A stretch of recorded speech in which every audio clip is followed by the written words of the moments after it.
اعوذ باللہ من الشیطان الرجیم، بسم اللہ الرحمن الرحیم۔ قرآن مجید میں اللہ تعالیٰ نے قیامت کا نقشہ کن خوبصورت اور واضح الفاظ میں بیان کیا ہے اور انسان کی حقیقت کیا ہے، یہ جاننے کے لیے ہم سورہ قیامہ کا آسان ترجمہ سنتے ہیں۔ میں قسم کھاتا ہوں روز قیامت کی، اور میں قسم کھاتا ہوں برائیوں پر ملامت کرنے والے نفس کی۔ کیا انسان یہ خیال کرتا ہے کہ ہم اس کی ہڈیوں کو جو مرنے کے بعد ریزہ ریزہ ہو کر بکھر جائیں گی ہرگز اکٹھا نہ کریں گے؟ کیوں نہیں، ہم تو اس بات پر بھی قادر ہیں کہ اس کی انگلیوں کے ایک ایک جوڑ اور پوروں تک کو درست کر دیں، بلکہ انسان یہ چاہتا ہے کہ وہ اپنے آگے کی زندگی میں بھی گناہ کرتا رہے۔ وہ باندازِ تمسخر پوچھتا ہے کہ قیامت کا دن کب ہوگا؟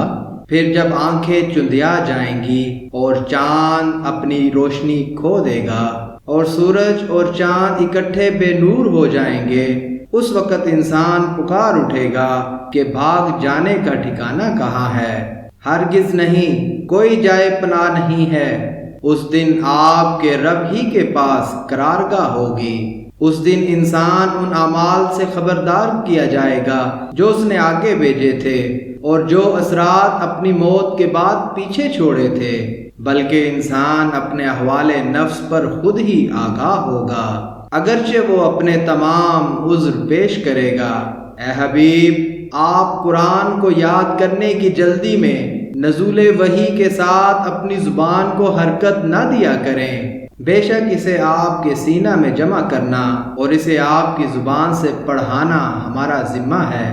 پھر جب ہم اسے زبان جبریل سے پڑھ چکیں تو آپ اس پڑھے ہوئے کی پیروی کیا کریں۔ پھر بے شک اس کے معانی کا کھول کر بیان کرنا ہمارا ہی ذمہ ہے۔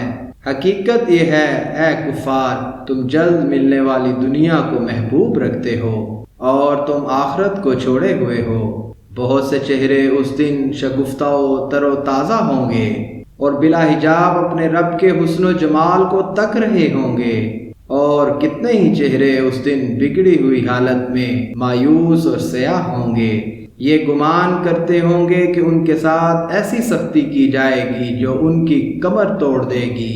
نہیں نہیں، جب جان گلے تک پہنچ جائے اور کہا جا رہا ہو کہ اس وقت کون ہے جھاڑ پھونک سے علاج کرنے والا جس سے شفا یابی کرائیں، اور جان دینے والے سمجھ لے کہ اب سب سے جدائی ہے اور پنڈلی سے پنڈلی لپٹنے لگے، تو اس دن آپ کے رب کی طرف جانا ہوتا ہے۔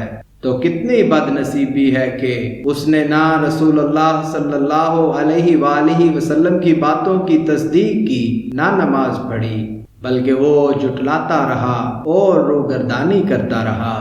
پھر اپنے اہل خانہ کی طرف اکڑ کر چل دیا، تمہارے لیے مرتے وقت تباہی ہے، پھر قبر میں تباہی ہے، پھر تمہارے لیے روز قیامت ہلاکت ہے، پھر دوزخ کی ہلاکت ہے۔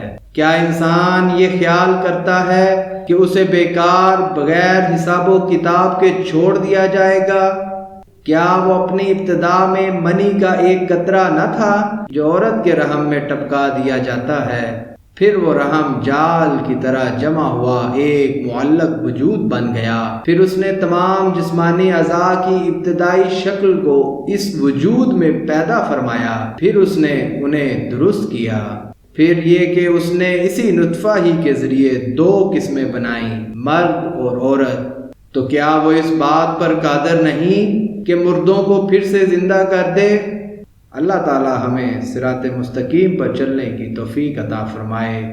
آمین ثم آمین۔